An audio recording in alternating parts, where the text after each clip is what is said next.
just how you feel.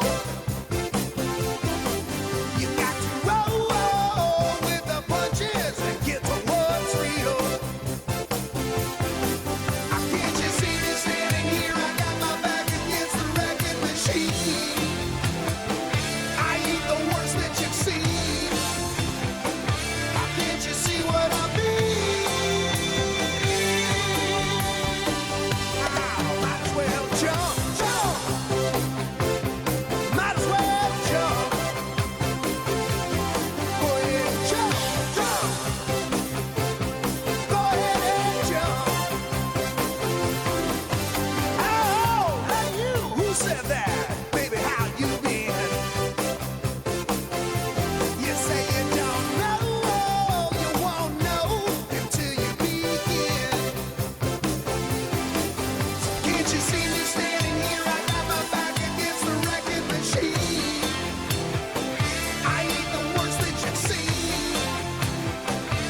Can't you see what I mean? Might as well jump, jump. Go ahead and jump. Might as well jump, jump. Go ahead and jump. Jump.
Might as well jump, jump.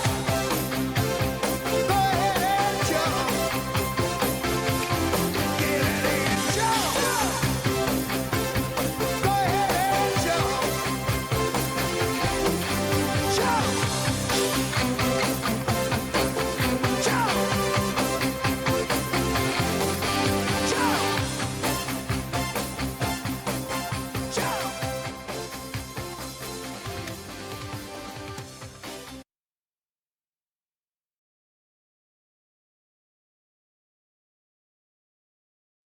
Buenas noches. ¿Me confirma si estamos bien con el audio? Ok, buenas noches, bienvenidos. Vamos a continuar. Ya estamos en semana 5. Por recordarles algo, ya está configurado en la semana 8. Ustedes ya pueden revisar en la semana 8, se encuentran las indicaciones del proyecto final del caso práctico de esta asignatura, que se lo trabaja a nivel de simulación con NS3. El trabajo es individual y tienen que presentar un videoinforme. Y en el videoinforme, que máximo debe durar exagerado 10 minutos, tienen que poner un enlace que me direccione a un Drive donde yo pueda ver el videoinforme y todos los ejecutables y toda la información que ustedes utilizaron para ese trabajo. Y en el videoinforme tienen que salir ustedes mostrando el video, indicando todo lo que hicieron, las configuraciones y sobre todo, atención, los resultados y los análisis de resultados es lo que me interesa. ¿Tienen alguna inquietud sobre eso o está claro? Si desarrollan bien este proyecto, tienen la oportunidad de poder elegir el caso práctico para el área de comunicación fija e inalámbrica, porque quien les habla es quien pone el caso práctico y es similar a lo que ustedes van a desarrollar. La única diferencia va a ser que en el caso práctico ustedes no van a tener ayuda de IA. Por eso es importante que en este proyecto utilicen IA, pero sean conscientes de cómo lo utilizaron y cómo les ayudó para que puedan desarrollar el proyecto y el día que se presenten al caso práctico, si eligen mi área, pues no tengan mayores inconvenientes y se puedan desenvolver de la mejor forma. ¿Quedó clara quedó clara esa indicación? ¿Estamos claros en eso? Ya. Para este proyecto, ustedes tienen 4 semanas. Para el caso práctico, cuando se presenten, van a tener 3 horas. Así que esa es la situación. ¿Ok? Si no, si usted decide no, pues puede irse por redes de datos o por electrónica, no hay ningún problema. Sin embargo, considero que esto es una buena preparación para que usted pueda presentarse conmigo al caso práctico. ¿Listo? Ya. Por otro lado, también está habilitado. Fernando, le escuchamos. Mil disculpas, Magíster. Le estaba molestándole por el tema de la evaluación atrasada. Yo le envié un correíto, Magíster. No pudo rendir el viernes anterior por falta de pago, el cual ya me igualé en las cuotas, Magíster. Parece que no ha revisado su correo, Fernando. Revise su correo, yo ya le respondí. Es más, ya está, ya tiene 9 minutos perdidos de la evaluación. Ya, ok. Solamente Ne- estaba esperando su autorización, Magíster, para No, enseguida proseguir. revise su correo, Fernando, por favor. Ya, ok. Necesito que se enfoque, necesito que se enfoque. Listo, Magíster, en Sí, este momento ingreso. revise Gracias. su correo y proceda, por favor. ¿Ok? Gracias, Magíster. Listo. A ver, otra situación. Em, para la semana 7 está habilitada una tarea que ustedes deben subir, que es el certificado del curso que se llama Universidad Segura. eh, Universidad Segura Libre de Violencia contra la Mujer. En la semana 7 se va a habilitar en la sección de evaluación la tarea para que suban el certificado. ¿Ok? Eso, no sé, Juan Sebastián, si había otro pendiente. Es importante que desarrollen ese curso. Por ahí, si de pronto ya lo hicieron en años anteriores, pues es importante que lo haga en este año. Lo va a hacer para este año porque es versión actualizada y al parecer hay unos cambios.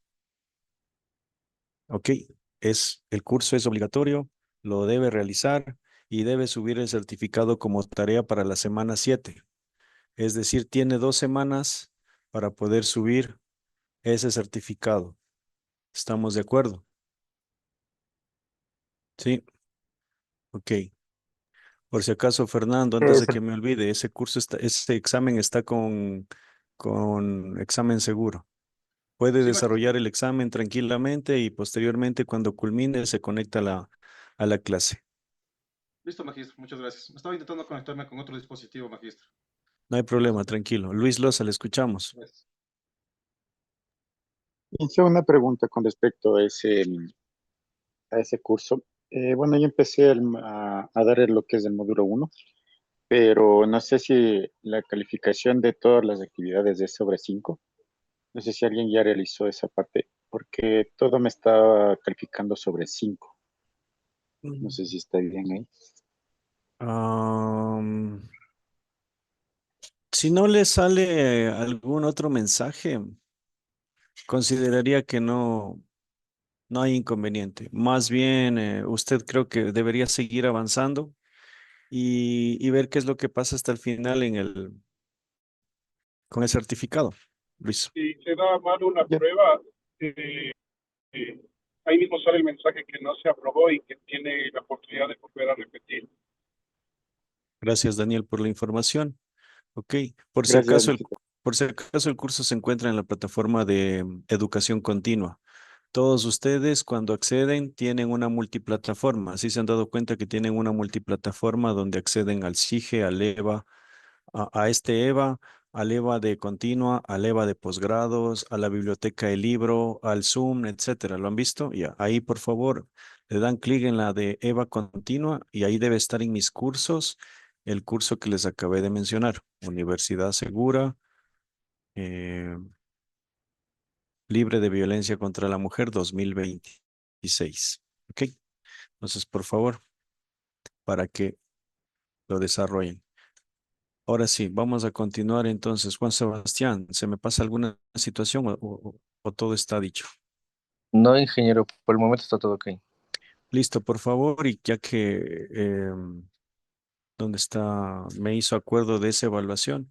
Por si acaso yo respondí los correos, puede poner en el grupo Juan Sebastián a todos los que me escribieron. Aquí está Jordi Guazumba también. Todos los que me escribieron correos con el tema de evaluaciones pendientes fueron respondidos y ya deberían estar ejecutando, desarrollando esa evaluación. Por favor, para que igual les ponga en el grupo, para que estén atentos con el correo institucional. Eso sería. Disculpe una consulta. Le escuchamos. Lo que pasa es que yo me acerqué el día lunes a la universidad y conversé con la magíster Coral y me dice que cuando estamos en reingreso tenemos que mandar una solicitud para ver si es que cumplimos con los requisitos que posiblemente no sean los mismos de los que están recién terminando. ¿A quién se tiene que mandar? Porque la magíster no me supo indicar eso y quiero ver si es que puedo enviar o no sé si es que usted tal vez sabe a quién hay que enviar. No le escuché qué fue lo que dijo, disculpe, no le escuché qué dijo, no le Ahí comprendí qué tal fue vez, lo que... ingeniero, me escucha mejor. Sí, a ver, dígame, ¿qué era, cuál era su solicitud? Que si tal vez usted sabe a quién hay que enviar el correo para ver si es que los que estamos usando por reingreso podemos ya presentarnos a cualquiera de los dos cursos sin la necesidad de cumplir con los requisitos que están pidiendo los que recién pasaron de octavo a noveno. Eso sí es con coordinación, desconozco del tema. Eso sí, con coordinación. Muchas Ujú. gracias. Ok, ahora sí, entonces, dadas las indicaciones, vamos a continuar, ok. Pueden detener el video, comparto pantalla, tengo una presentación lista. Ah, no, esto no, a ver ya.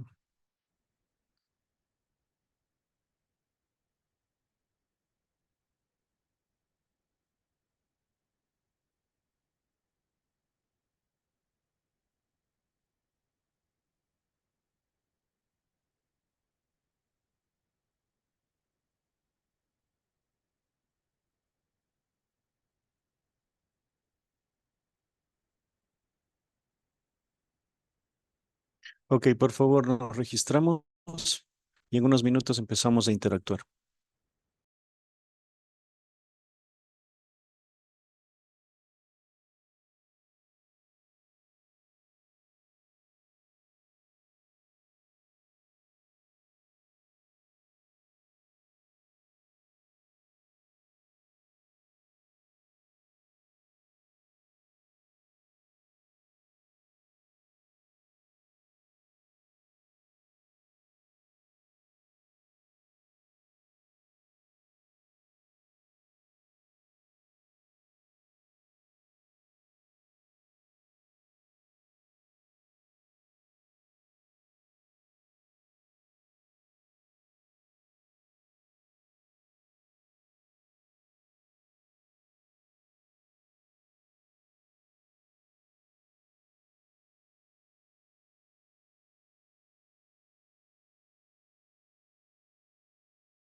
Ok, vamos a empezar. En este encuentro virtual vamos a hablar sobre estructuras básicas de circuitos integrados fotónicos. Identifica tus problemas, pero dedica tu poder y energía a las soluciones. Tony Robbins. El resultado de aprendizaje para este encuentro, aplicar la teoría de propagación de luz en el diseño de guías de onda planares y rectangulares, así como en el desarrollo de circuitos integrados fotónicos para aplicaciones en microondas y telecomunicaciones. Dentro de los contenidos vamos a revisar anillos ópticos resonantes y fotónica de microondas. Vamos con este video.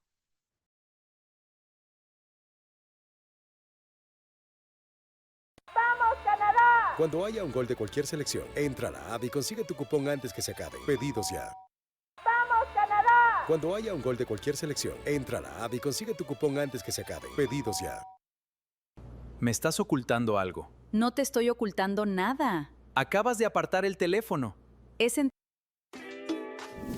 Si me estás viendo es gracias Soy a la electrónica. Montones de pequeñas cargas arrastradas por los campos eléctricos, representando las operaciones que hacen el mundo girar, pero también golpeando los núcleos de los conductores que los contienen y malgastando mucha energía en forma de calor. ¿Puede que haya algo que mejore esto? La fotónica. El uso de la propia luz para procesar datos. Una industria muy real que se espere que pronto supere el $1.000 millones. Circuitos hechos con luz. Seguimos en Valencia para visitar uno de los centros punteros en este campo, el Centro de Tecnología Nanofotónica. En su planta baja tienen un laboratorio en el que están fabricando ya esos circuitos fotónicos. ¿Cómo se construyen? ¿Qué ventajas tienen? ¿Será el futuro fotónico? Vamos a descubrirlo.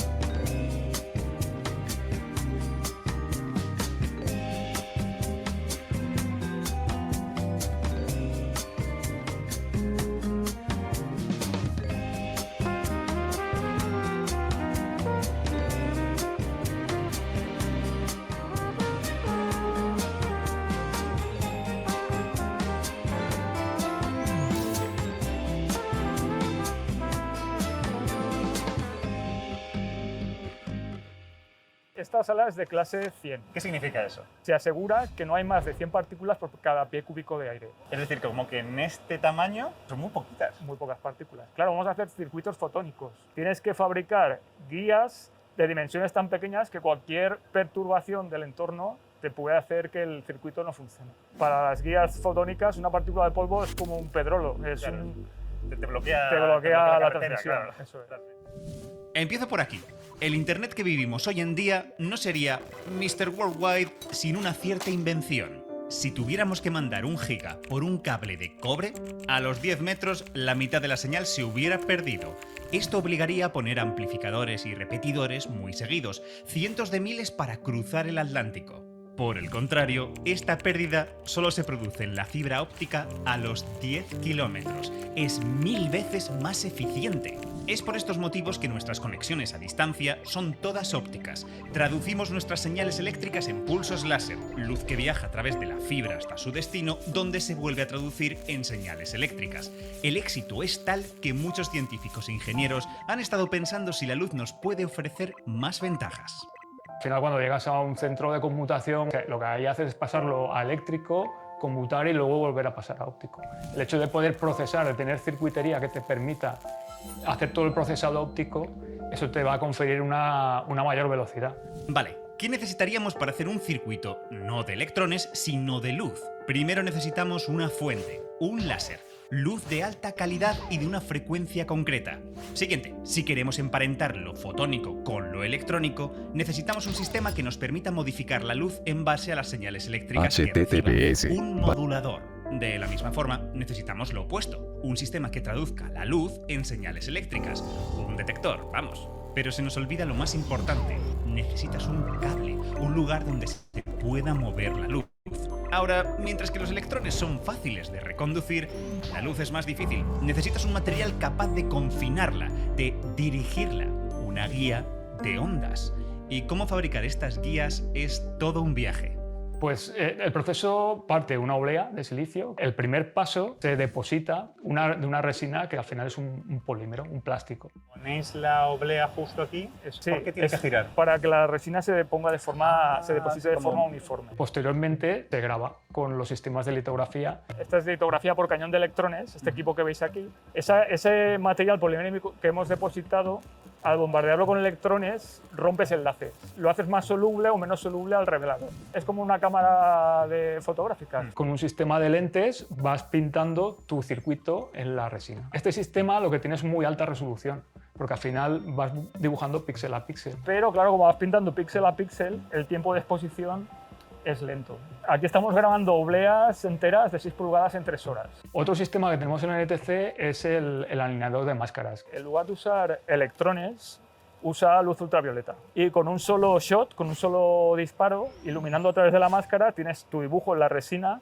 de una forma muy rápida. Esto tiene una alta velocidad, pero la resolución es inferior, porque con estos equipos estás limitado por la difracción de la luz, la longitud de onda de la fuente. Luego hay técnicas que combinan. Puedes grabar partes con el cañón de electrones y luego las partes de menor resolución con el mask aligner. El siguiente paso es el revelado. O sea, cuando has expuesto la resina, las partes que has iluminado se han vuelto más solubles al revelador. Entonces, una vez tienes tu dibujo sobre la resina, eso te sirve de máscara. Disponemos de atacadores. Son unas cámaras que entra un gas, en este caso es un gas que tiene flúor, y el flúor reacciona con el silicio, es un ataque físico y químico. La parte que no está protegida por resina, la atacas, se va. Claro. Y de esa forma transfieres el dibujo que tienes en la resina, lo transfieres ya a tu oblea de silicio. Aquí podemos ver algunos ejemplos. Vamos con ello. Esto es una guía de onda que guía la luz. ¿A qué tamaño estamos ahora mismo? Estos son 2 micras. 2 micras. Con estas guías diminutas se pueden hacer verdaderas chuladas. Si 2 guías son pequeñas y están lo bastante juntas, justo en los puntos en los que la luz atrapada rebota, se pueden formar ondas evanescentes que permiten a la luz fugarse un poquito. Con esto podemos extraer la luz de una guía y transferirla a otra, y solo acercando los cables. Otra manipulación que sale gratis. Coloca una guía con forma de anillo muy cerca de otra. Cuando la luz pase, parte de ella se colará al anillo, comenzará a dar vueltas dentro de forma que interferirá consigo misma. Ahora, si entra luz con la frecuencia correcta, con la longitud exacta para reforzarse y reforzarse en cada vuelta, el anillo entrará en resonancia y podrá cancelar la luz a la salida del anillo justo a esa frecuencia. El anillo la ha extraído. Pero es más, si al otro lado del anillo colocas otra guía, cuando el sistema entre en resonancia, parte de la luz se filtrará a la segunda guía, dejando escapar esta frecuencia extraída. A efectos prácticos, el anillo resonante es un sistema que te separa la frecuencia correcta de un combo que puede ser muy complejo y te la pone en otra guía, y solamente con un cable enrollado. Elige el precio y al conductor para más seguridad. InDrive. Conductores verificados, precio justo.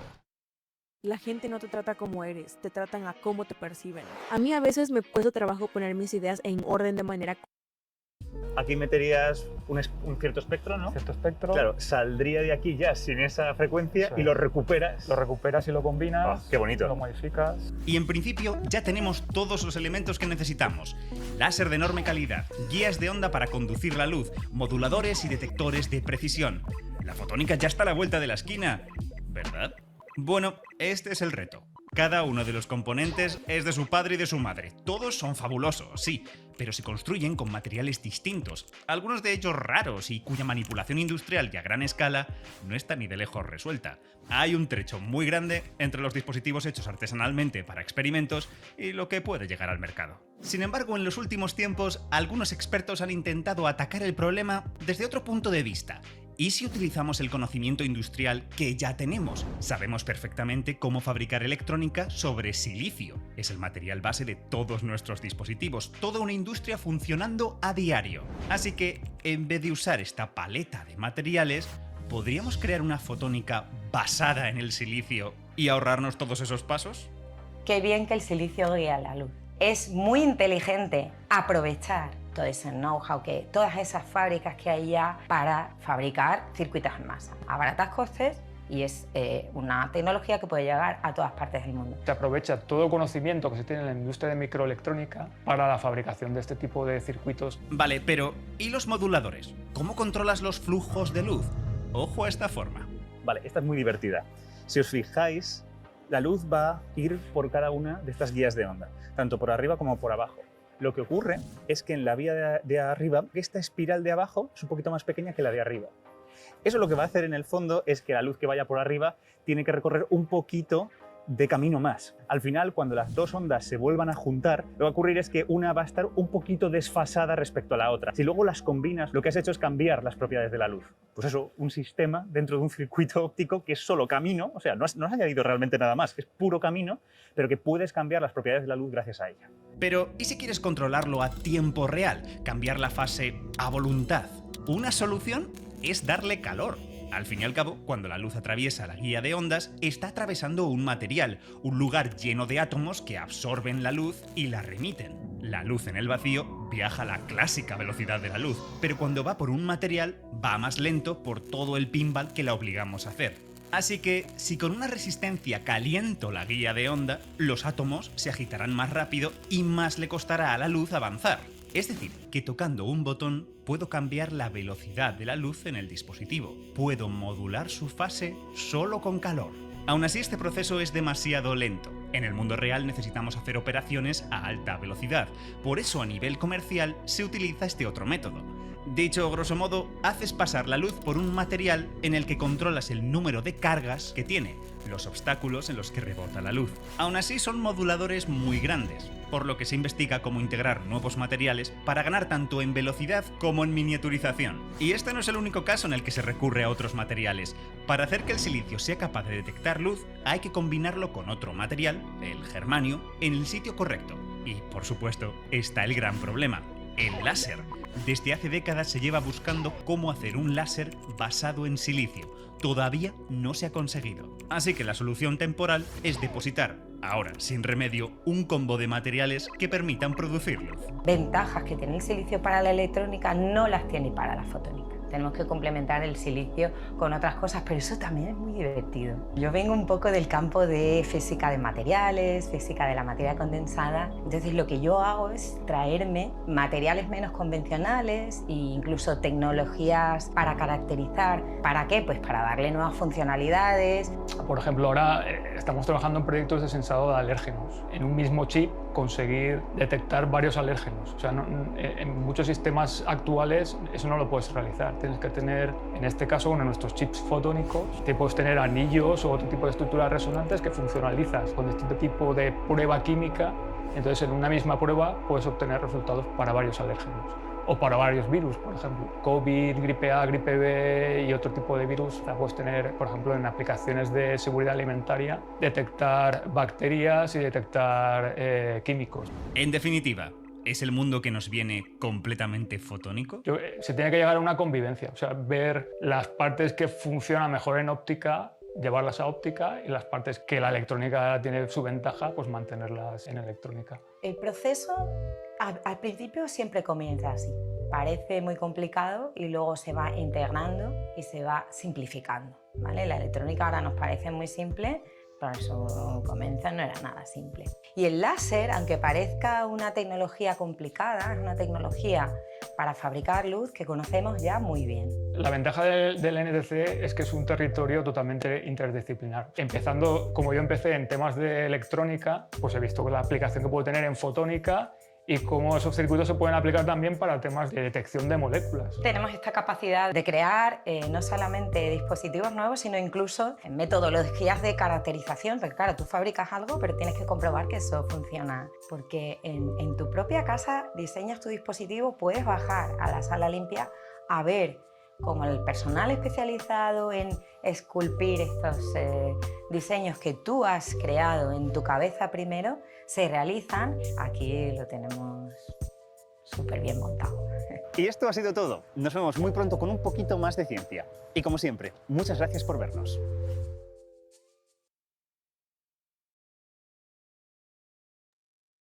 Ok.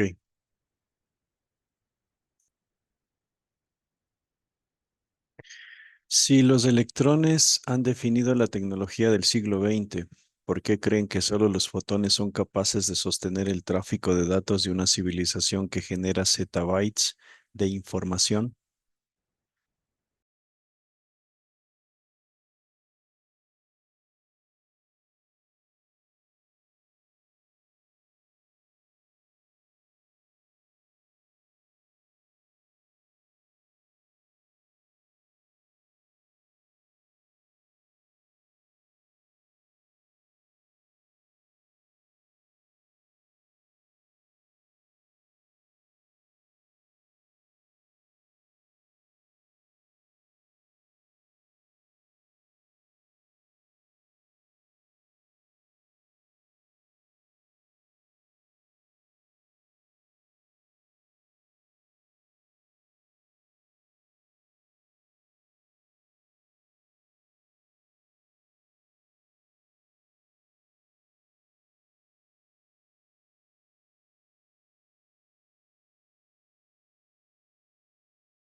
Los fotones superan a los electrones en la transmisión masiva de datos gracias a la altísima frecuencia de la luz en la fibra óptica, lo que ofrece un ancho de banda masivo.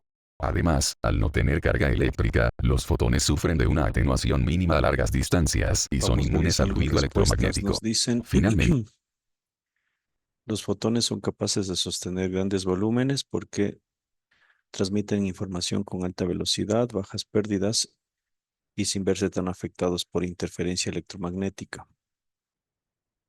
Por eso la fotónica se vuelve esencial en redes modernas. Transmitir datos a velocidades mucho mayores, con menor pérdida de energía, sin interferencia y con ancho de banda muy superior al de los electrones. Porque los fotones, que son luz, poseen una frecuencia mucho más alta que los electrones, lo que les permite transportar un ancho de banda masivo a la velocidad de la luz sin sufrir por la resistencia eléctrica ni la interferencia electromagnética de los cables tradicionales.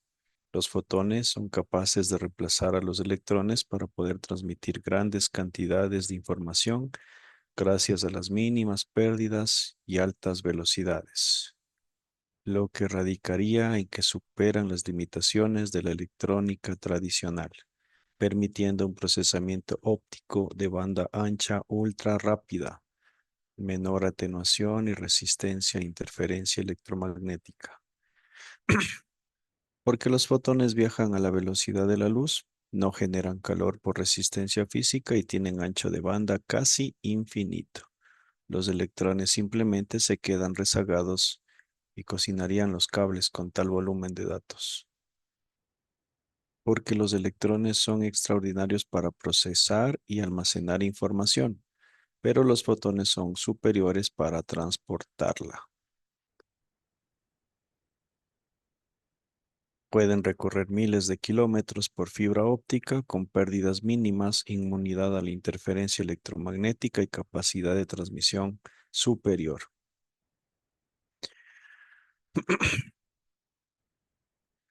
Además, al no tener carga eléctrica, los fotones sufren de una atenuación mínima a largas distancias y son inmunes al ruido electromagnético. Finalmente, permiten que la tecnología WDM para enviar múltiples señales de colores en un solo hilo sin interferencias, logrando transportar zettabytes de manera eficiente. Los fotones son esenciales para el futuro de las comunicaciones porque la cantidad de información que se genera sigue creciendo exponencialmente. Sin redes de fibra y otras tecnologías fotónicas sería muy difícil satisfacer la demanda mundial de transmisión de datos de manera eficiente. Los fotones poseen una frecuencia extremadamente alta y les permite transportar mucha información por segundo.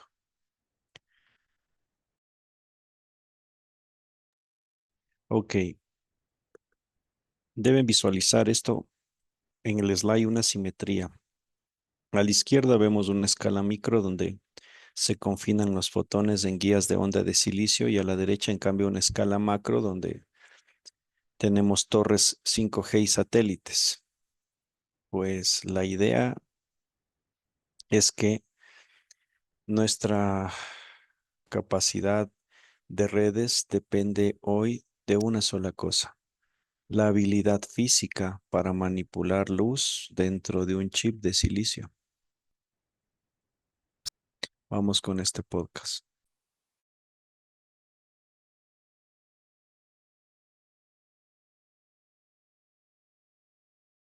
HTTPS. Bueno, ¿y si resultara que lo único que impide que absolutamente toda nuestra red global de telecomunicaciones colapse hoy mismo no es una antena gigante de telefonía, sino un bucle de luz microscópico? Suena un poco a película, ¿verdad? Totalmente. O sea, un bucle con una fracción del grosor de un cabello humano girando a velocidades incomprensibles en un anillo de cristal. Sí, sí. Y es que normalmente, cuando pensamos en infraestructuras de datos masivas, La imagen mental que nos surge es de pura fuerza bruta, digamos. Claro, antenas parabólicas gigantescas, granjas de servidores inmensas, cables de cobre del grosor de un brazo cruzando océanos. Exacto. Asumimos que para manejar lo inmenso, pues necesitamos herramientas proporcionalmente gigantes. Y es un sesgo cognitivo muy común, la verdad. O sea, cuando miramos el crecimiento exponencial de los datos, instintivamente pensamos en construir autopistas más anchas. Eso es. Pero la ingeniería de telecomunicaciones moderna, fíjate, ha tenido que tomar el camino diametralmente opuesto. Ya. Las soluciones a los mayores cuellos de botella no se están encontrando en la macroescala, sino operando en los límites físicos de la materia, a nivel nanométrico. Y exactamente de eso trata nuestra inmersión profunda de hoy, porque tenemos sobre la mesa un material que es una auténtica locura. Sí que lo es, sí. Son unas notas académicas fascinantes sobre tendencias innovadoras de la profesión, concretamente nanofotónica. Un documento elaborado por el docente y magíster Flavio Morales Arévalo. Eso es. Y la misión en este análisis a fondo, para quien nos escucha hoy, es comprender cómo el control absoluto de la luz a escala microscópica se está fusionando con las señales de radio de toda la vida. Básicamente para crear la columna vertebral definitiva del 5G y del Internet de las cosas. Exacto. Vamos a extraer cómo se atrapa un rayo de luz, literalmente, para domar el espectro electromagnético. Y ahí hay que dejar claro desde el principio que no se trata de entelequias ni de ciencia ficción. O sea, hablamos de física aplicada resolviendo problemas muy, muy reales. A ver, es que cuando llegamos al límite de lo que los electrones pueden hacer moviéndose por un trozo de metal, no queda más remedio que recurrir a los fotones. Totalmente. Y para entender cómo mejoramos las inmensas redes globales, primero hay que mirar a la unidad más básica. Vamos a desgranar esto, sí, porque el punto de partida de este análisis son los llamados resonadores de anillo ópticos. Un nombre imponente. Un poco, sí. Pero si dejamos de lado las analogías simplistas, estamos hablando de verdaderas cavidades ópticas. Exacto. Básicamente, tenemos una guía de ondas recta por donde viaja la luz.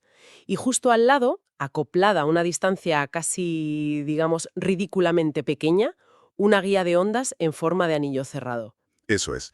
Y el objetivo es que la luz pase de la guía recta al anillo y se quede ahí confinada.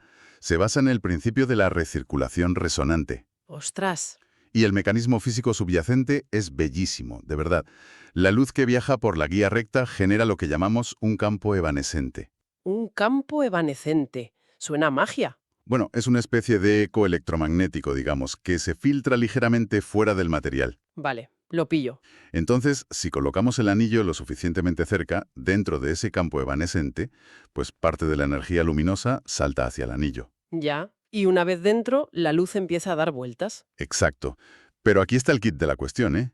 No cualquier luz se queda atrapada. A ver. Solo lo hacen aquellas frecuencias que cumplen una condición matemática muy estricta. La longitud de la circunferencia del anillo debe ser un múltiplo exacto de la longitud de onda de la luz. O sea, para que lo entendamos, es como un circuito de carreras microscópico para fotones. Me gusta esa analogía. Donde si los coches, que serían las ondas de luz, entran exactamente en el momento adecuado, se empujan unos a otros para ir cada vez más rápido y con más fuerza, en lugar de chocar. Totalmente. Porque es pura interferencia constructiva. Claro. Cada vez que la onda completa una vuelta, la cresta de la onda tiene que coincidir perfectamente con la cresta de la siguiente vuelta. Si hay el más mínimo desfase, supongo que las ondas interfieren de forma destructiva y se anulan a sí mismas. Eso es. Pero si coinciden, se suman y van acumulando una intensidad óptica gigantesca dentro de ese espacio tan confinado. Madre mía. Pero fabricar algo así debe ser malo pura, ¿no? El nivel de tolerancia en la fabricación es, bueno, asombroso. Para dar un poco de perspectiva a quien nos escucha, estamos hablando de anillos que tienen diámetros de apenas 12 a 20 micrómetros. 12 a 20 micrómetros. O sea, nada. Nada. Con anchos de vía de unos 450 nanómetros. A esa escala, cualquier imperfección, un solo átomo fuera de sitio en la superficie de silicio, dispersaría la luz. ¡Qué barbaridad! Y he visto en los apuntes que el comportamiento matemático en estas dimensiones se evalúa con una métrica clave. Sí, el factor de calidad o factor Q. Que, si no me equivoco, es como una medida directa de la pureza de esa resonancia, ¿verdad? Exactamente.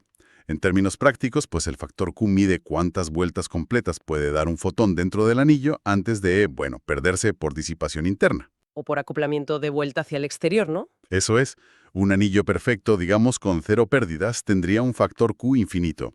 Almacenaría la luz para siempre. Ya, pero en el mundo real eso es termodinámicamente imposible. Evidentemente, la rugosidad de las paredes a nivel atómico siempre introduce pérdidas. Claro.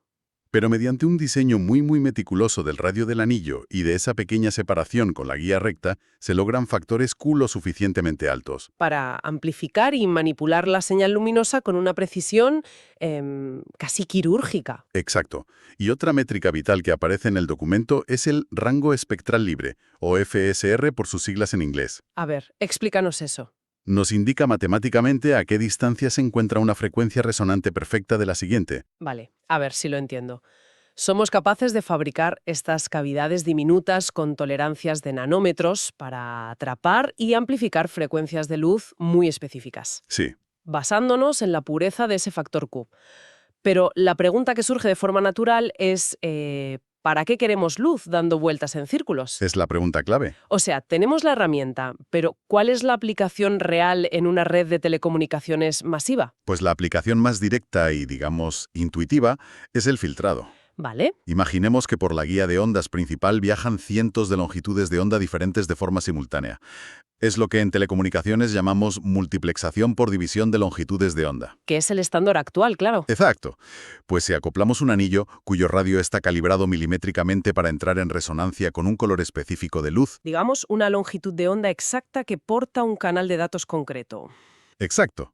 Pues el anillo succionará únicamente esa longitud de onda. Ostras, ¿y si colocamos una segunda guía de ondas recta al otro lado del anillo, podemos extraer esa luz resonante? Ahí lo tienes. Hemos creado un multiplexor add-drop. Sacamos una señal específica sin perturbar en absoluto al resto del flujo masivo. Ok, vamos a hacer un receso de unos 10 minutos y continuamos.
Trabajar con tantas apps es un dolor de cabeza. Mis archivos están en una app, el chat está en otra, mi proyecto está en otra app.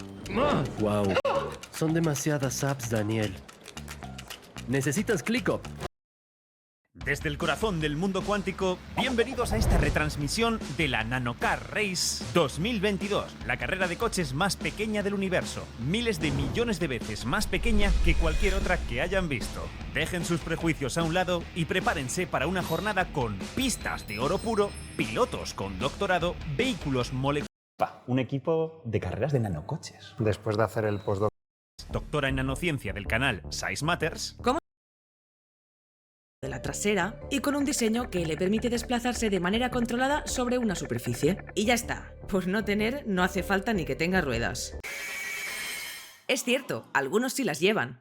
Estrella contra el suelo. En la primera edición de la carrera ya vimos diseños aún más curiosos. Este funciona como un aerodeslizador gracias a que su estructura apenas interactúa con la pista. Que estamos siguiendo de cerca hoy es el del equipo NanoISPA. Tiene que tener forma de... ¿No puedes hacer una forma loca? No. Luego los competidores, pues cada uno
Ok, continuamos. ¿Me confirmas si están por ahí? Sí, Magister, gracias. Ok, listo, vamos. Entonces, ya esa primera parte la escuchamos en el podcast. Ahora, ¿cómo es posible que un anillo de silicio tan pequeño que no se ve a simple vista tenga el poder de decidir qué datos pasan y cuáles quedan atrapados para siempre?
Esto es posible gracias a la resonancia por interferencia óptica en la cavidad del microanillo.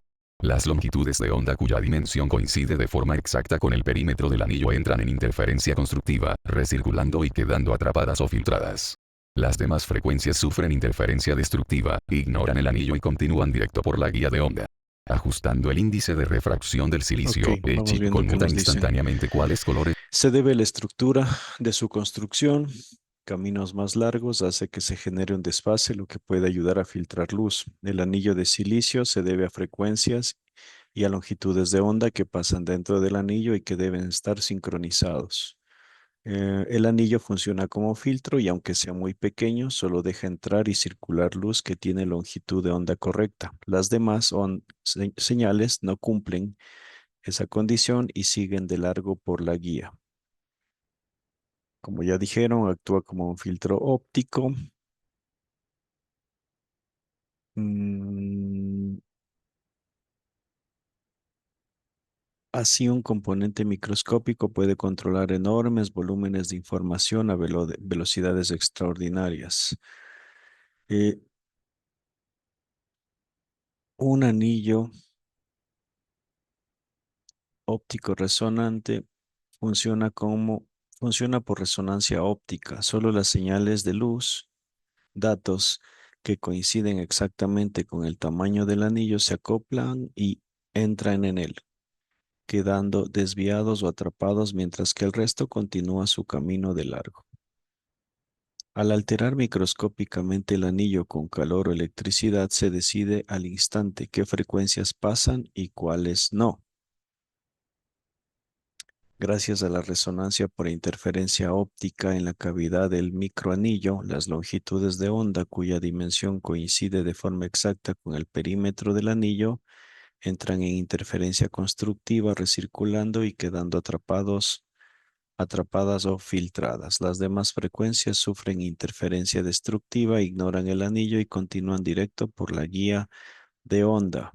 Ajustando el índice de refracción del silicio, el chip conmuta instantáneamente cuáles colores de luz pasan o se detienen. Así, la geometría física a escala nanométrica actúa como un conmutador de datos ultra preciso. Este tipo de dispositivos demuestra cómo la miniaturización y la fotónica están revolucionando las telecomunicaciones. A pesar de su tamaño microscópico, tienen la capacidad de gestionar enormes volúmenes de datos, lo que lo convierte en una tecnología clave para el futuro. Ese poder es pura física óptica. Cuando la luz pasa junto al microanillo, los fotones saltan dentro de él. Si el tamaño del anillo coincide con la longitud de onda de la luz, esta se queda atrapada dando vueltas y se anula a sí mismo por interferencia destructiva. Ok, muchas gracias por sus respuestas. Ahora, entonces Si quieres, vamos con este principio de funcionamiento. Entonces, un resonador o un anillo un resonador en este caso.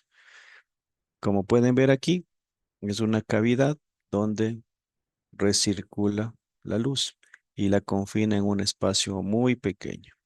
Aquí podemos ver cómo ingresa la señal. Esta parte de aquí vendría a ser la región de acoplamiento. Entonces podemos ver aquí en el modo resonante qué es lo que pasa. Aquí se genera entonces el acoplamiento. Como pueden ver, aquí se genera el acoplamiento. Y en el segundo caso es un modo no resonante. Como pueden ver, no se ha realizado el tema del acoplamiento. Entonces, como tal, en un resonador ideal sin pérdidas, la luz nunca se escapa y circula indefinidamente.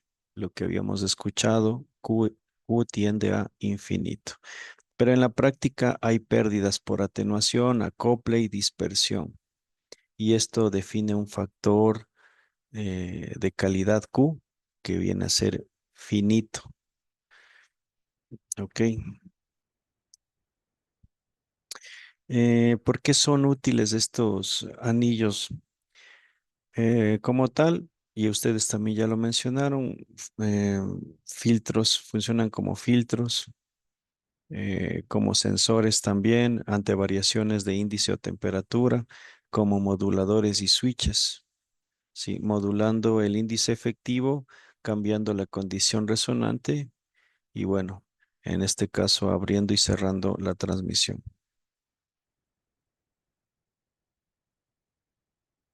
Listo, entonces aquí es donde la ingeniería adquiere importancia. Para que el filtro funcione, buscamos el acoplamiento crítico. El acoplamiento crítico se da cuando se cumple esta condición que vemos aquí, A igual a T. Y en este punto, las pérdidas internas del anillo igualan al coeficiente de transmisión, provocando que toda la energía resonante quede atrapada, logrando una atenuación perfecta en la salida, lo que se conoce como radio de extinción.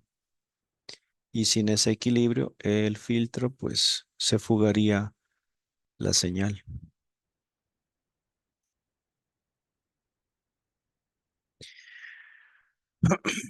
Tenemos en el gráfico de la izquierda, ¿qué es lo que pasa? Por ejemplo, cuando se cumple el acoplamiento crítico es porque se cumple esta condición que ya mencionamos, A igual a T.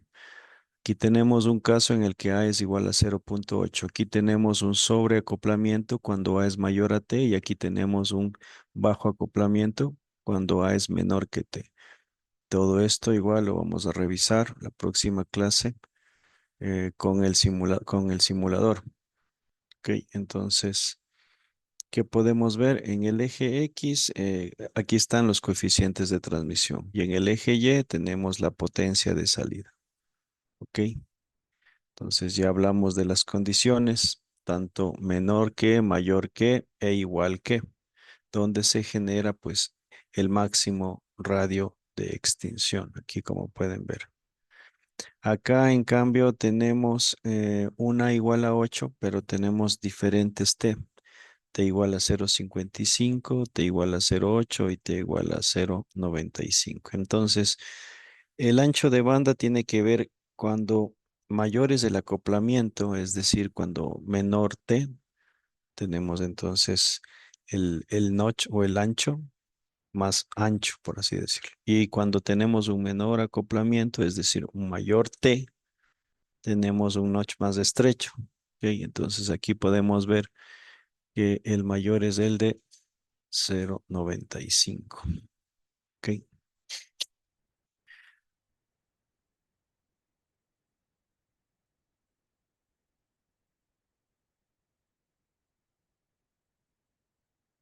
Si el éxito de una red 5G depende de un equilibrio perfecto entre lo que el anillo pierde y lo que transmite, es decir, A igual a T, ¿qué creen que sucede con la señal de miles de usuarios si nuestro diseño se desvía apenas 1 nanómetro?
Un desvío de apenas 1 nanómetro rompe la condición de acoplamiento crítico al desequilibrar las pérdidas internas y la transmisión. Esto desplaza la frecuencia de resonancia y desploma la relación de extinción máxima del filtro fotónico. Como resultado, la señal óptica ya no se atenúa ni se filtra de forma perfecta a la salida del chip. Esto provoca interferencia Vamos viendo destructiva y respuestas. diafonía Nos entre las dice, frecuencias de los canales vecinos. Para miles de usuarios 5G, tendría pérdidas de la información, al igual que la sincronización que algunos dispositivos que deberían estar en constante respuesta en milisegundos. Se puede perder grandes cantidades de información. En 5G, una variación mínima puede romper el equilibrio entre atenuación y transmisión, y esto provoca pérdida de señal, reducción de ancho de banda y menor calidad de servicio. La señal se degradaría o desviaría al canal equivocado, provocando caída masiva o interferencia grave en la red. Como consecuencia, la luz que transporta los datos ya no puede entrar o salir correctamente del dispositivo, destruyendo la eficiencia de la transmisión de datos.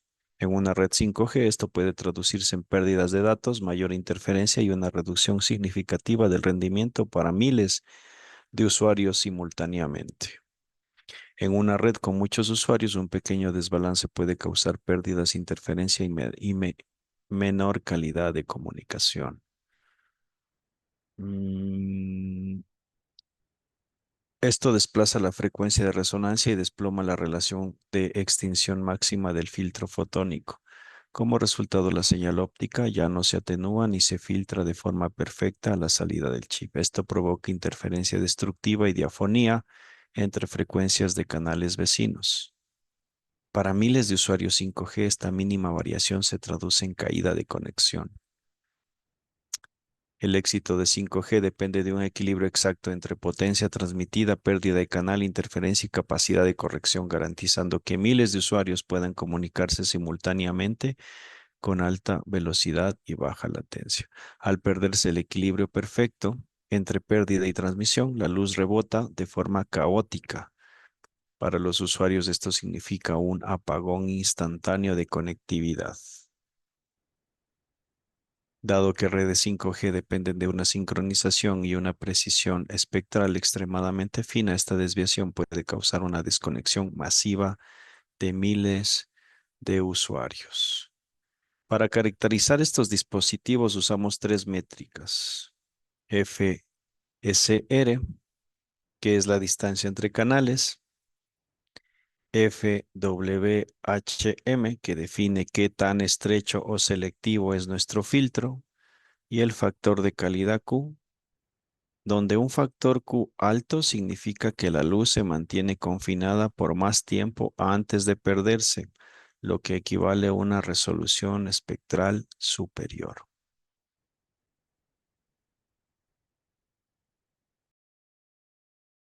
De datos que sigue su camino. ¡Qué maravilla!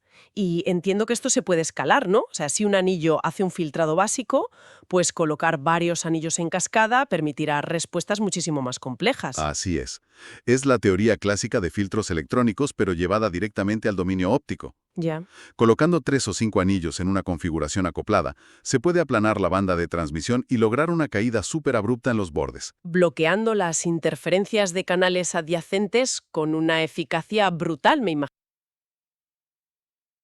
Vamos a continuar. Entonces, a ver, aquí también habíamos escuchado el tema de aplicaciones. Aquí estamos viendo lo de los puertos up-drop, ¿ok? Entonces, aquí tenemos los términos multiplexación y demultiplexación. ¿Qué es lo que pasa cuando tenemos un anillo, pero tenemos dos guías de onda? Entonces, obviamente, vamos a tener dos regiones de acoplamiento. Lo que quería que revisemos es qué es lo que pasa cuando A es igual a 1. Prácticamente es un caso ideal aquí. A igual a 1. ¿Cómo se genera el tema del acoplamiento? Quiero que vean esta gráfica que igual se la puede revisar o la vamos a revisar en el simulador la próxima clase. ¿Y qué es lo que pasa cuando A es menor a 1? Esto es como que más, un poco más acercado a la realidad, por así decirlo. Ok, entonces, simplemente para que puedan tener claro cuando veamos en el simulador. Aquí estamos hablando, obviamente, en relación de potencias, como pueden ver. Ok, entonces, esto sí tiene relación con lo que estábamos escuchando en el podcast. Entonces, un solo anillo es limitado. Al poner anillos en cascada, 3, 5 o más, se transforma una respuesta aguda en una banda de transmisión plana con alto rechazo de ruido. Estos sistemas no solo filtran, sino que sirven como líneas de retraso óptico ajustable que es esencial para compensar la dispersión en redes de alta velocidad. Imagino. Brutal, sí. Pero hay otra aplicación que resulta mucho menos intuitiva y tiene que ver con la fase de la onda luminosa, las líneas de retardo óptico. Vale, un momento, porque aquí necesito hacer de abogada del diablo. Adelante, a ver. A ver, la premisa fundamental de migrar de la electrónica tradicional a la fotónica es alcanzar velocidades extremas y anchos de banda masivos aprovechando la velocidad de la luz. ¿Cierto? Entonces, ¿por qué demonios querría un ingeniero diseñar intencionadamente una línea de retardo para frenar esa luz? Parece ir en contra de todo el propósito, ¿no? Es una excelente apreciación, de verdad. Pero olvida un factor clave de la ingeniería de sistemas. Y lo fascinante aquí es que la velocidad pura y dura es inútil si el sistema es caótico. ¿Caótico? ¿En qué sentido? Pues en sistemas complejos como los procesadores ópticos o las redes de antenas avanzadas, la sincronización lo es absolutamente todo. Ah, vale. O sea, si diferentes paquetes de datos viajan por rutas distintas, pueden llegar a su destino en momentos ligeramente diferentes. Exactamente. Y para alinearlos, a ver, no puedes acelerar el paquete más lento. Porque ya va a la velocidad de la luz. Eso es. Así que no te queda más remedio que frenar al más rápida. Y aquí, los anillos resonantes son la clave maestra. Claro, se crea un efecto de luz lenta debido a las múltiples vueltas que da dentro del anillo antes de continuar su camino. Sí. Cerca de su punto de resonancia, la velocidad de grupo de la luz, que es la velocidad a la que viaja la energía de la señal, se reduce drásticamente. O sea, se altera deliberadamente la fase de la señal. Así es. Pero claro, la física no regala nada. Ya me imagino. Siempre hay trampas. Existe un compromiso de diseño ineludible. Fíjate que si encadenas muchísimos anillos para conseguir un retraso de tiempo mayor, inevitablemente reduces el ancho de banda útil de ese canal. Y supongo que aumentas las pérdidas de inserción, o sea, la atenuación de la señal óptica. Exacto. Como muestran las gráficas del documento, el diseño de estas líneas de retardo es un juego de malabares constante entre retraso, ancho de banda y la potencia de la señal. Tela. Bueno, hasta aquí tenemos un ecosistema puramente óptico. Entendemos cómo atrapar luz, filtrarla y sincronizarla. Sí. Pero el mundo real, a ver, la torre 5G que vemos por la ventana o el radar de un aeropuerto, no emiten fotones. Hablan en el lenguaje clásico de las ondas de radio y las microondas. Y ese es el gran reto. Y una antena de metal enorme irradiando campos electromagnéticos. Pues ese abismo es exactamente lo que viene a salvar la fotónica de microondas. Es el matrimonio perfecto. O sea, coger dos disciplinas que históricamente habían evolucionado por separado, ¿no? Eso es. Consiste en tomar todo el poder, el inmenso ancho de banda y la bajísima atenuación de la óptica y ponerlos al servicio de las señales de radiofrecuencia. Y la necesidad de esta fusión nace de las limitaciones físicas puras y duras de los materiales que usamos habitualmente, como el cobre. Fundamentalmente sí. A ver, todo se reduce al comportamiento de los electrones en un cable de cobre a altas frecuencias.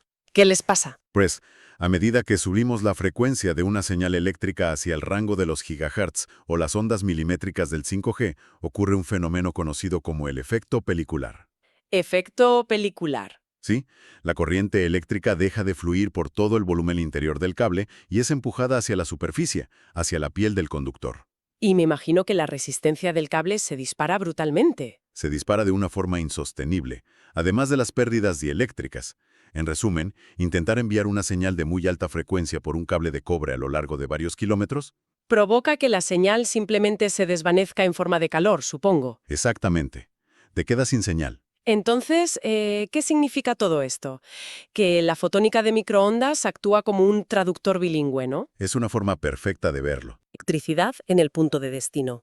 Esa es la anatomía exacta de un enlace MVP. Tienes una señal de radiofrecuencia de entrada, una fuente óptica que modula esa señal, la fibra óptica y un fotorreceptor a la salida. Aquí es donde la cosa se pone realmente interesante, porque la magia de este traductor ocurre en la etapa de modulación, donde inyectamos la señal de radio en el láser. Y existen dos grandes enfoques para hacer esto, la modulación directa y la modulación externa. Hablemos primero de la directa, que parece la más intuitiva. Básicamente, variar la corriente de alimentación del láser al ritmo de la señal de radiofrecuencia. Exacto, para que la intensidad de la luz parpadee en consecuencia. Y aquí los apuntes mencionan láseres con nombres muy técnicos, como los Fabry-Perot o los DFB. Pero los que llaman muchísimo la atención por su arquitectura son los Biesel, los láseres de emisión superficial de cavidad vertical. Ostras, los Biesel son fascinantes desde el punto de vista de su fabricación. A diferencia de un láser tradicional, donde la luz rebota de lado a lado y sale por el borde del chip, que es lo que todos nos imaginamos, claro. Pues en un bisel, los espejos de la cavidad óptica están apilados verticalmente, y la luz sale perpendicular a la superficie del chip. O sea, hacia arriba. Eso es, y esto permite fabricar matrices masivas de estos láseres en una sola oblea de silicio de forma súper económica. Y probarlos en la propia oblea antes de cortarla, ¿no? Exacto. Tienen volúmenes de cavidad minúsculos, lo que físicamente les confiere unas frecuencias de relajación altísimas. Lo que se traduce en anchos de banda enormes, imagino. Sí, anchos de banda de modulación directa que superan los 10 GHz, e incluso, aplicando técnicas avanzadas de inyección óptica, pueden empujarse hasta los 66 GHz. Eso es impresionante para un láser directo. Pero claro, luego entramos en el territorio de la modulación externa. ¿Qué es otro mundo? Aquí, el láser emite una luz continua y pura, y usamos un componente separado que funciona como una, digamos, persiana ultrarrápida controlada por la señal de radiofrecuencia. Esa analogía de la persiana es fantástica. Y el estándar de la industria ha sido el modulador Mach-Zehnder, basado en niobato de litio. Un clásico absoluto. Funciona dividiendo la luz en dos caminos, aplicando un campo eléctrico a uno de ellos para cambiar su índice de refracción. Alterando la fase de la luz mediante el efecto electroóptico. Sí, y luego recombinando ambos caminos para que interfieran y se cree esa modulación de intensidad. Es ingeniería en su estado más puro. Ya, pero veo en los datos algo que me rompe un poco los esquemas. Los moduladores basados en polímeros electroópticos pueden alcanzar anchos de banda superiores a los 100 GHz. Sí, sobre el papel son imbatibles. Entonces, la pregunta cae por su propio peso. A ver, si los polímeros de plástico ofrecen un rendimiento tan aplastante a frecuencias tan extremas, ¿por qué no descartamos todo lo demás y usamos plástico para absolutamente todo? Es una pregunta muy lógica. Pero esa es exactamente la clase de escepticismo que separa la teoría académica de la ingeniería de campo real. A ver, explícame eso. Pues que la realidad física de los materiales es muy terca. Los polímeros electroópticos presentan retos formidables. En primer lugar, se degradan rápidamente cuando manejan potencias ópticas elevadas. Se queman, básicamente. Literalmente. La estructura del material empieza a sufrir bajo el asalto continuo de fotones de alta energía. Y asumo que en una red troncal de telecomunicaciones la potencia óptica no es baja. Para nada. Tienen que iluminar kilómetros y kilómetros de fibra. Exacto. Además, los apuntes del profesor Morales advierten que presentan una pésima estabilidad de polarización a largo plazo. Sufren de un problema térmico grave. O sea que con el calor se descontrolan. Imagina que la estructura molecular del polímero se alinea durante la fabricación usando campos eléctricos intensos. Pero con el tiempo y la temperatura operativa, esas moléculas tienden a relajarse. Vuelven a su estado caótico original y te destruyen el efecto electroóptico.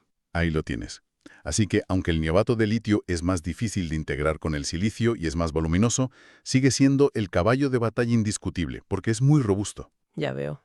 No hay atajos, siempre hay un peaje que pagar en estabilidad o complejidad. Siempre. Vale, ya tenemos nuestra señal de microondas cabalgando sobre un haz de luz gracias al modulador.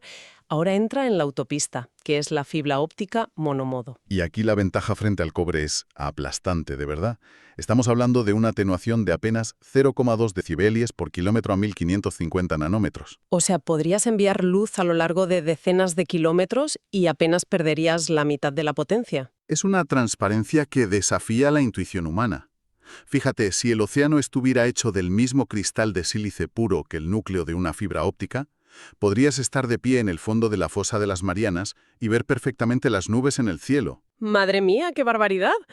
Pero claro, aunque la atenuación sea tan baja, en enlaces transoceánicos de miles de kilómetros la señal se acabará perdiendo, ¿no? Claro, debe ser regenerada. Y además, los sistemas ópticos también sufren de otras distorsiones. La más problemática es la dispersión cromática. Esto es importantísimo. Ningún láser emite luz de un solo color absolutamente puro. Siempre hay un pequeñísimo ancho de espectro. Exactamente. Y como los diferentes colores dentro de ese minúsculo espectro viajan a velocidades ligeramente diferentes a través del cristal, el pulso de luz original empieza a ensancharse, a desparramarse en el tiempo. Se produce lo que llamamos interferencia entre símbolos, además de los efectos no lineales si inyectamos demasiada potencia. Entonces, ¿cómo combatimos la caída de potencia natural antes de que la dispersión sea incorregible? Pues usamos la joya de la corona de la óptica de largas distancias. Los amplificadores ópticos, específicamente los EDFA, basados en fibra dopada con herbio. Espera. ¿Y cómo logramos amplificar la luz sin convertirla de nuevo en electricidad? Porque eso sería muy lento. Es un proceso puramente cuántico y es fascinante. Introducimos en el enlace un segmento de fibra óptica a la que se le han añadido iones de herbio. Vale. Luego, inyectamos en esa fibra un segundo láser. Un láser de bombeo que opera a una longitud de onda más corta y que es muy potente. Esa energía excita los iones de herbio. Elevando sus electrones a un estado de alta energía. Y cuando nuestra señal de datos débil pasa por ahí, estimula a esos electrones excitados para que decaigan y liberen su energía almacenada en forma de fotones nuevos. Que son clones perfectos en fase y dirección a nuestra señal original. Exacto. La señal sale del amplificador enormemente reforzada en el dominio puramente óptico. Es asombroso, la verdad. Literalmente usamos luz para bombear luz. ¿Sí? Bueno, hemos destripado la física desde la escala nanométrica hasta los amplificadores cuánticos. Ahora tenemos que sacar esto del laboratorio. Vamos a ello. Porque la fotónica de microondas es la que está rediseñando la conectividad masiva en aplicaciones que todos usamos a diario. Ok. Entonces, hablando del anillo resonante, ventajas. Compacidad, tenemos un diseño pequeño y compacto, alta sensibilidad, capacidad de detectar pequeñas variaciones en el índice de refracción, bajo consumo de energía, flexibilidad.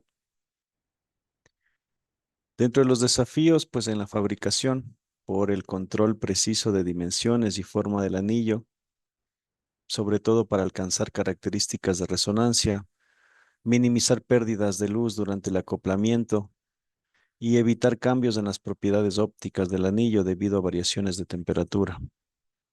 Tendencias futuras, desarrollo de dispositivos de silicio en chip para aplicaciones de fotónica, exploración de aplicaciones cuánticas como la generación y manipulación de fotones, frecuencias ópticas en el diseño de resonadores de anillo que operen en frecuencias ópticas más altas para aplicaciones de alta velocidad y el uso de metamateriales para controlar la luz y mejorar las propiedades de resonancia.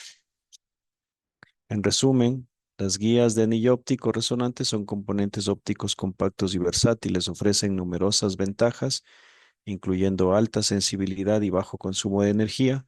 Sus aplicaciones se extienden a campos como la detección, telecomunicación y computación. La investigación continúa abordando desafíos de fabricación y exploración de nuevas aplicaciones. La próxima clase vamos a revisar la fotónica de microondas. Dejo de compartir y por favor habiliten los micrófonos para validar la asistencia. Permítanme ingresar en el SIGE.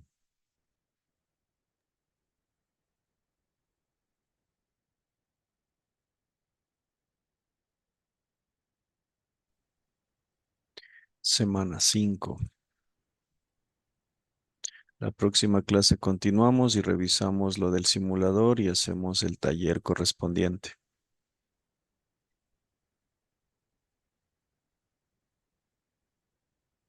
Por favor, habiliten los micrófonos. Juan Sebastián Ávila. ¿Está por ahí? José Luis Ayala.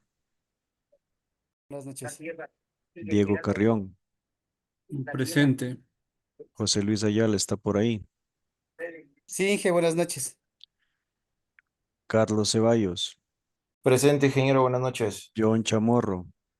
Presente, ingeniero, buenas noches. Edison Cordones. Presente, Inge, buenas noches. Diego Encarnación. Presente, Inge, buenas noches. Jordi García. Jordi Guazumba. Presente, Inge. Jonathan Guzmán. Presente, Inge. Víctor Jiménez. Presente. Luis Loza. Presente, Inge, buenas noches. Edison Maldonado. Buenas noches. Roberto Males. Presente, Inge. Ramiro Nicolalde. Presente, Inge. Andrés Payo. Presente, Inge. Lenin Panchi. Presente, Inge. Germán Pantoja. Alex Peña. Presente, Inge. Kevin Quilca. Presente, profe. Darío Quispe. Presente, buenas noches. Rommel Recalde. Presente, buenas noches. Ronnie Rosillo. Presente, buenas noches. Daniel Suárez. Presente, buenas noches. Luis Bacasela. Presente, Magíster, buenas noches. Jordi Vera. Presente, Magíster, buenas noches. Cristian Villacrés. Presente, Magíster, buenas noches. Brian Vinuesa. Presente, buenas noches. Última oportunidad, Juan Sebastián Ávila. Presente, ingeniero. Ah, ya listo, ahí está. Entonces ahora sí está validada la asistencia. Ok. La próxima clase entonces continuamos. ¿Listo? Ya estamos en la semana 5. No se olvide de revisar. Por favor, revise lo del caso práctico que debe desarrollar para la semana 8. ¿Ok? Y no se confíe porque sí le va a tomar tiempo. Como le mencioné, puede utilizar inteligencia artificial como su asistente y en la medida de lo posible identifique qué es lo que le va a servir, sobre todo si es que va a tomar el caso práctico conmigo en mi área. ¿Ok? Eso es importante. Aunque igual el día del caso... Ah, y otra cosa. Si gusta, saque apuntes. Saque apuntes, saque respaldos, enlace de videos que le puedan servir, enlace de páginas web, etcétera. Saque el material que usted considere pertinente, porque el día del caso práctico yo sí le voy a permitir que saque eso como material de guía, sin problema. Lo único que no va a estar permitido ese día es que usted vuelva a utilizar IA, porque si no, no tendría sentido. ¿Estamos de acuerdo? Así que trabaje bien el proyecto, que le va a ayudar. Edison Maldonado, le escuchamos. Inge, buenas noches, mil disculpas. Yo me ingresé unos minutitos y justo estaba usted acabando de dar unas indicaciones. No sé si me puede repetir, por favor, algo le entendí del MS3 y no escuché bien esas indicaciones. Listo, Edison. Lo que mencionaba es que ya está habilitado el proyecto final en la semana 8 y tiene que ver con una simulación con NS3. Ok, y es importante que ya desarrollen ese proyecto porque les va a ayudar y les va a servir a quienes van a tomar el área de comunicación fija e inalámbrica para el caso práctico en el proceso de titulación que ya se viene con ustedes. Eso era lo que había mencionado. Ok. Ya, y algo de eso de un curso. Ya. En la plataforma de educación continua, ustedes tienen un curso que se llama Universidad Segura. em, Siempre me olvido el dato. Libre de violencia contra la mujer 2026. Por favor, tienen que hacer ese curso y obtener el certificado para que lo puedan subir como tarea en la semana 7, que ya yo lo voy a habilitar como una tarea para que suban el certificado. Eso. Viste que muy gentil. Ok. ¿Alguna otra inquietud por ahí ya para ir cerrando el bloque?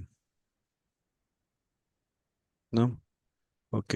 Entonces, por favor, trabajamos ese proyecto y cualquier situación, entonces estamos en contacto. Juan Sebastián me informa nomás y que les vaya muy bien. Gracias por su tiempo. No se olviden del tema de la evaluación de cada clase en el SIGE. Que les vaya muy bien y una buena noche para todos. Gracias, Inge, buenas noches. Gracias, Chao, Magister. Buenas chao. noches. Inge, buenas noches. Recording stopped.